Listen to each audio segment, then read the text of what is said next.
Hello everybody. I've got somebody special here with me today before we read chapter 12 of the book. Adam has been at school today and he's trying to stay out of the picture, but he has been very busy doing lots of things. So before we start the book, and he's going to start the chapter off actually today, he's going to tell you about what he's been up to. So I'm going to move out of the way and he's going to move out of the way as well so that we can swap over. Hello. So what we've been doing today, we've had a really fun day. We haven't really been writing. We've made necklaces, bracelets, but I forgot mine, and we've been making some bunnies out of clay.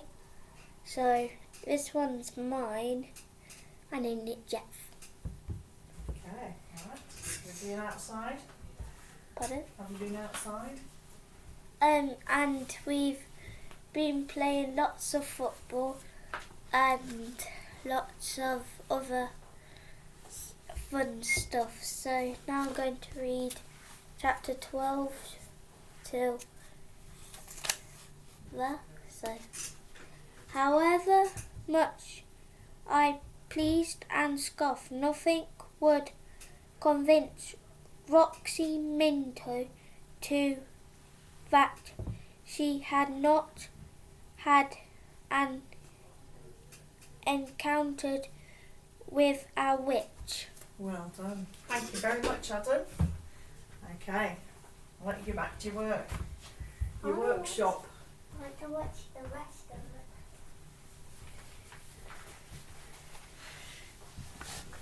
So Adam's just going to listen to the rest of the chapter just outside the door, aren't you, Adam?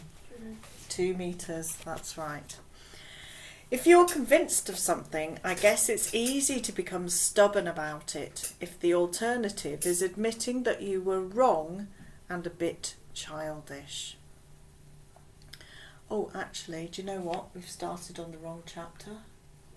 Have we? Yeah, we've started on the wrong chapter. It should have been chapter 13, not chapter 14. Sorry about that. Never mind. You better go and get on with your workshop. Yeah. I think it might take a little bit of time. At first, I had no idea what I was watching. It was just noise, rustling, crunching, and blurred grey-green stuff as the camera moved through what? Leaves, undergrowth, bushes, and then there was a voice, clear as anything. My voice saying, something flattish with green bits. Then Roxy's voice, you've got it, it's a roof. Stop the video, I said to Roxy, and she leant forward to hit the space bar. You were filming all of this? She said nothing but grinned and nodded. But how? You didn't have a camera. With her left hand she pulled at the side of her denim jacket and thrust it at me. Peering closely, I could see a tiny glass dome set into the brass button. She flipped open her jacket to reveal a black cable leading to an inside pocket and a little silvery box. That's a camera? Yep, surveillance camera. 72p HD res audio and video. I nodded wisely as if I knew what she was talking about and added an "oh, wow" for good measure. It seemed to work because she became more enthusiastic. Yeah, and even better, this records at 16.4 megabits rather than MJPEG-4 so that you can... She tailed off, looking carefully at me. I adjusted my face to the one you use in class when you haven't been following what the teacher says but you don't want him to know. Mr. Reed, our maths teacher, knows this face well on me. You don't know what I'm talking about, do you? I shook my head and then said, did you get this skip diving as well? She nodded distractedly and pressed play again. It was strange watching back everything that had happened only a few hours ago. Roxy fast-forwarded the bit where we were just hacking through the woods, until we came to the part just before she fell into the witch's yard. See, I'm doing it myself now. She's not a witch. The picture at this stage was just a bit of ground, as Roxy was lying down in the long grass. Get down, she'll see you, that was Roxy. What, and turn me into a toad? I'll take the risk, thanks. There was a scuffling noise, then a gasp as Roxy tumbled down the slope and a loud, hard thump as she hit the ground. Ow! I said. It sounded like a painful fall. The picture swooped and blurred and then just stopped, showing mostly sky as Roxy lay on her back out cold. That must have hurt, I said. Like hell, said Roxy, but not till I regained consciousness. On the film there were footsteps, and then a replay of what I had heard in my cowardly horror from the bank. A strange language. The woman first. Alva, Alva, Kuma. That's what it sounded like anyway, and then a load of garbled stuff that I couldn't make out. I gasped as a close-up of the woman's face filled the laptop screen. She was leaning over and peering at Roxy. The tiny camera caught it all. Roxy paused the film. And there she is! She said it like she was announcing a celebrity appearing on a red carpet. We stared at the screen and the woman's face. How old was she? I admit that I'm not so brilliant at guessing adults' ages. After 30, I reckon they all pretty much look the same until they're 60 or so. That's when they start to get wrinkly and white-haired like Gran and Grandad Linklater. So this woman could have been anywhere in that range. She had lines on her forehead and at the side of her eyes, but that might have been because she had a worried expression on her face. Her hair was in a cloth scarf, but some blonde bits were sticking out. Her cheeks were shiny and light red, like pink lady apples. Roxy pressed play again, and the woman's face moved back a bit and side to side, as if assessing Roxy's injury. She might once have been pretty, but when she opened her mouth, her teeth were discoloured and worn with gaps in both rows. Then she removed her sunglasses, and I saw her eyes, a watery blue colour with pink damp rims and pale lashes. Have you ever seen anyone look as tired as that? I murmured to Roxy. She looks like she could sleep forever. The picture went back to sky, and there was more conversation in their language, and something I could make out as Inand Bold. She said it twice. This is where they picked me up, said Roxy. The image moved, and there was a wall, and more sky, and then it went darker as they moved inside.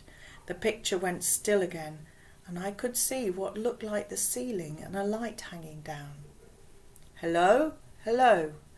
A different voice now, the boy's. Can you hear me? Hello? Are you all right? There was a light slapping noise, which I took to be someone gently tapping Roxy's cheek to wake her up. Then the woman's voice came back in, followed by a sharp intake of breath, a gasp and a little moan. The boy said something to the woman, and then there was a cough and another moan of pain. That's me, said Roxy. I'm coming round, and I tried to get up. Sure enough, the picture moved, as if Roxy was trying to sit upright, but then went back to the ceiling as the woman said, No, Hinny, lie back down, pet. You've banged your head bad. Just rest there a bit, pet. Divn't move. Shh. It was a gentle, soothing voice with a strong northern eastern tilt. And something else as well, another accent. She sounded like Christina Nilsson at my old school, who was Norwegian but had a Geordie accent as well. Anyway, this was not the cackling voice of a witch, but I didn't say that to Roxy. She fast-forwarded a bit more. It's just me lying down and them talking in their language. On the screen there was a glimpse of a china bowl. Roxy said, She had something in there that she bathed my head with where it got cut. It smelt gross and it stung like anything. Then the woman's voice said, "Do you reckon you can sit up, Petal? Come on, up you get. Easy does it. How are you fettling?" Suddenly they were there, standing in front of Roxy as she sat up, and the tiny camera took everything in. The woman's shapeless sweater appeared to be hand-knitted. Her long hands were rough-looking and clasped in front of her in an appearance of concern. The top of her head was cut off by the camera, but there was a soft look on her face. She said something to the boy. "Go thus fine, Alva, go thus fine." The boy was obviously her son. They looked very alike, from the pale eyes to the dirty blonde hair and the long fingers. His teeth, too, were yellowed and gappy. His clothes were old-fashioned, proper trousers, not jeans, a button-up shirt. Auntie Alice would have said he looked right smart, but to me he looked like he's borrowed his dad's clothes. The sunglasses hanging round his neck completed the unusual look. Behind them was a room that was darkish and cluttered, with old-fashioned easy chairs and a table piled with papers, and a mantelpiece covered with vases and knickknacks, and piles of paper on the floor, and "Sheesh, look at the state of the place," I said. Roxy laughed. "Get you, Mr. Houseproud," she teased. "But I know what you mean, and it smelt." She hesitated. "Bad?" She wrinkled her nose up, as if that would help her to recall the smell. "Not bad exactly, just old, like an old person's house with old stuff in it. A bit dusty, maybe. It was clean, though." I nodded. Gran and Grandad's house smells a bit like that, and they're not even all that old. We looked back at the screen. "How are you feeling, Hinny? Are you dizzy at all? Try standing up. Gently, mind." "She sounds normal," I said. "Nice, even." "I know," Roxy said. "You wait, though." "Can you move all your bits, Petal? Nothing broken? That was quite a bump you had." The picture moved while Roxy presumably twisted her arms and legs about to check, and then her voice said, "No, nothing broken, thanks. I'd better be going." And then the boy piped up, off screen, "Are you sure? You don't have to go straight away. It might not be safe, you know, if you have been concussed." There followed an exchange in their language, but I couldn't make anything of it, though I did hear the word Alva again. It was hard to tell because I couldn't see their faces, but it sounded like the woman was being a bit firm with the boy. "Pause it," I said to Roxy, and she did. "What was all that about?" Roxy shrugged. "How would I know?" We rewound and played it again. "If I had to guess," I said, "it would be that she was telling him not to invite you to stay. It's in her tone." We played it a third time, and Roxy agreed. "I didn't want to stay anyway. I was terrified." On screen, the camera turned so that we saw the rest of the room. Parts of it were piled so high with stuff that the towers of paper and books looked as though they might topple over. On one wall was a bookshelf that probably contained as many books as our school library, crammed in higgledy-piggledy. The camera was moving too fast for me to see any titles, but they looked like old books, not brightly coloured paperbacks. There was a glimpse of a cat's black and white tail passing the camera's eye. Roxy's voice.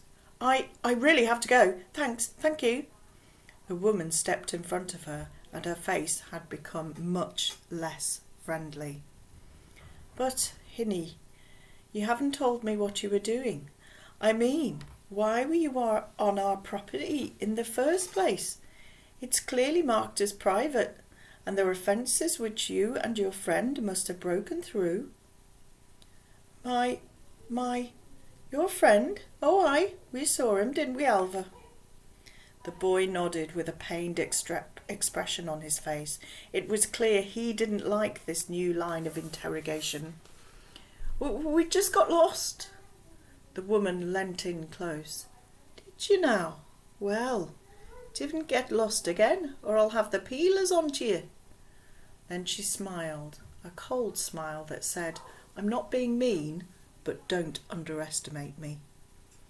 I had no idea what this having the peelers meant, and looked across to Roxy, who gave a half shrug. It didn't sound good, whatever it was. As Roxy's voice on the film stammered apologies, the picture showed her progress out of the room into an equally dark and cluttered hallway and towards a large wooden door with a small window in the front. Her hands scrabbled for the handle, and then she turned, and only the boy was standing before her. "I'm sorry," Roxy repeated, and the strangest thing happened. The boy gave a shy smile, which was only just visible at the top of the screen because of Roxy's lack of height. Then he said, "Me too," and he glanced behind him, then added quieter, "Perhaps I shall see you again." His tone was sad and hopeful. On the film, his mother's footsteps came closer. The wooden door was open, and he said, "That way." At the edge of the picture, he raised his hand in a shy wave, and the mostly black cat scuttled away in the corner of the frame. Then the picture started jerking up and down as the sound changed to Roxy's running feet slapping the road as she got away as quickly as she could. And now she was sitting in front of me, looking smug. "Told you," she said. "The strange language, the lotion, the old books, the threat. She is totally a witch." See you tomorrow.